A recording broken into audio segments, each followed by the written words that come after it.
forewarned the British fleet whenever the German fleet left port. They also had another capability. Even in those days, it was possible to determine the direction from which your radio signal came. So you could get a signal from northwest, and if you had another station, it could get it from, if it was due west of the signal source, it would be due west, and the two lines intersect at a point, and that's where the transmitter is. It's called direction finding, radio direction finding. They did that too. So they could not only read the traffic, but they could tell where the ships were. Well, so far so good. The German fleet left port, and Beatty and Jellicoe were warned, and they took their fleets out, expecting to intercept the fleet. There was one wrinkle, an interesting wrinkle, which was that whenever the Germans put to sea, the flagship would transfer its call sign.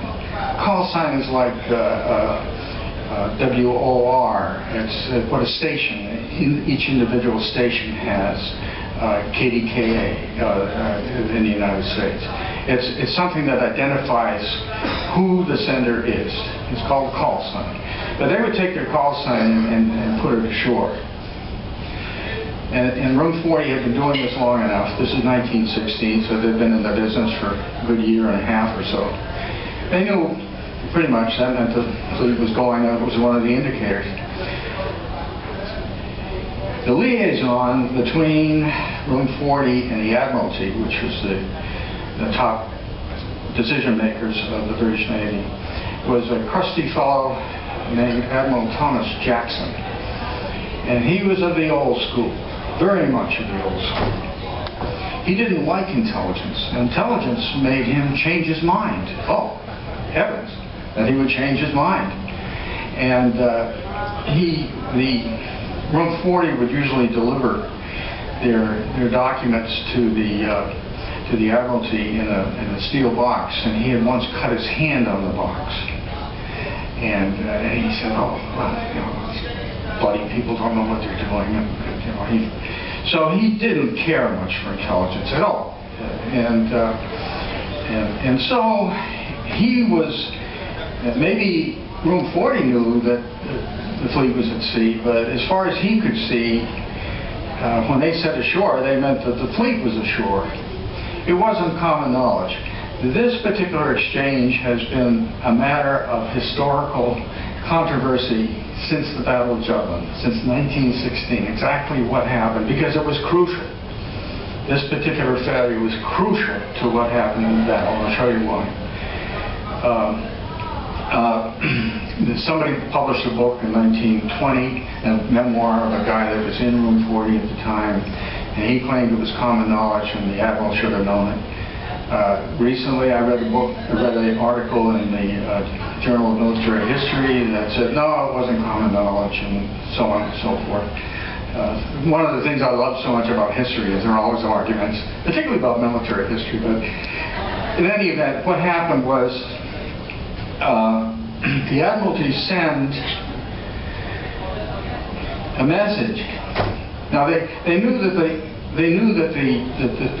fleet, they had left their respective anchorages to go sail into the North Sea, expecting to see the German fleet. And this particular exchange happened after the German fleet was at sea. So when the Admiralty sent them the signal that the German fleet was in port, they very naturally assumed that meant they turned back for whatever reason. The Germans used a lot of Zeppelins, and Zeppelin, big dirigible, can see pretty far, and maybe they've been spotted or whatever. Because don't forget, each side is trying to ambush the other. The British are trying to ambush the High Sea Fleet, and the High Sea Fleet are trying to ambush Beatty, the battlecruiser fleet. So they get the word that the Germans are in port. So Jellicoe said, well, he had taken his fleet to sea many times, hoping to meet the Germans. He said, well, I guess they turned back. But even more, and he started to prepare to return. He didn't think of it. But he started to prepare to return. Now Beatty is supposed to work in conjunction, his battle cruisers are supposed to work in conjunction with these very modern British battleships, the most modern in the world, the heaviest guns, the fastest ships in the world. He's supposed to work with them, which means that they should be obviously within a reasonable distance. Now when Beatty got this intelligence, he didn't bring them up. He said, well, the Germans are not at sea, so nothing to worry about. Those guys can go back. So he has an absolutely disastrous encounter with Hipper.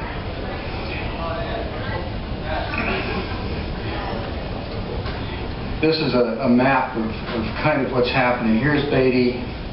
The bottom part of the map, he's left outside of Edinburgh, out of the Firth of the Forth, and he's separate, you can see, from Jellicoe with the Grand Fleet, with 16, well actually it was 24 at the time, battleships, and they're supposed to rendezvous at that circle. Meanwhile, Hipper's ahead of the High Seas Fleet, he's the arrow at the top, and the High Seas Fleet is behind him. Now they're on a collision course, quite clearly. So the first thing that happens, Beatty's ahead of Jellicoe. The first thing that happens is that Beatty encounters Hipper's battlecruisers. Now, Beatty is in blue, the British are in blue, the German fleet, Hipper, is in red. And they encountered each other. Now this is of course after they have gotten the British have gotten the signal that the Germans aren't at sea anymore. So Beatty does not have his battleships. They're far behind him. So he's at a considerable disadvantage. Not a great one. He has 6 battle cruisers to the Germans' 5. But those odds quickly change.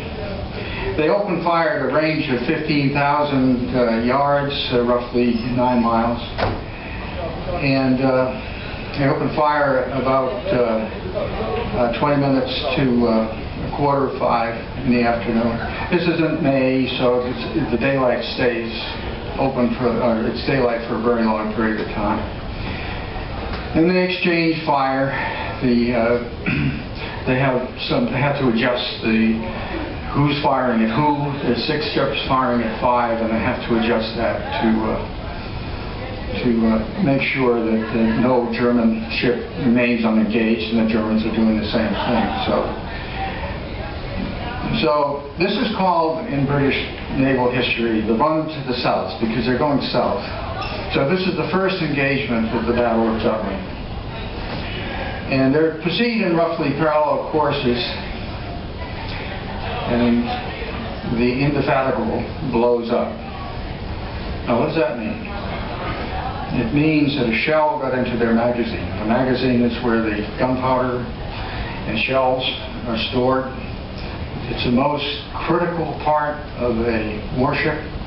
If you blow that up, you blow the ship up, and that's exactly what happened. One wonders if this has been an item of controversy, these ships were really not designed to be in the battle line. They were designed to handle anything smaller than them and outrun something that was bigger. But they were in the battle line because the British needed them. They felt they needed them.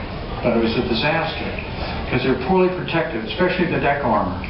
And the shell that came in from near vertical would go right through the deck into the magazine. And that's what happened to the Indefatigable. Then 20 minutes later, another one of the British battle cruisers blew up. Now when I say blew up, it literally blows up, and I'll show you a couple pictures. It means that basically all hands aboard died. Quickly, fortunately for them, I guess. But they all died. And the ships, of course, were non-existent. So that happened, and that continued until Beatty gets down. here about 20 minutes to 20 minutes to 5, and he sees Scheer, which is a high seas fleet. So he says, well, I've done my job. The high seas fleet is here. Of course, neither he nor Beatty nor Jellicoe ever trusted intelligence again. You can understand that. But he said, the high seas fleet is here. I've got to get out of here because they'll destroy me. So he turns around. Now, he turns around deliberately north because he knows that's where Jellicoe is, and he hopes to lead the German fleet, the entire German fleet, into Jellicoe's guns. Hipper turns around and starts to follow him. That's the first phase of the battle. The first part was called the run to the south, and the second part, obviously, is the run to the north. Here's what happened to a ship. That's just the bow. It was hit and blew up at Jutland. All hands were lost.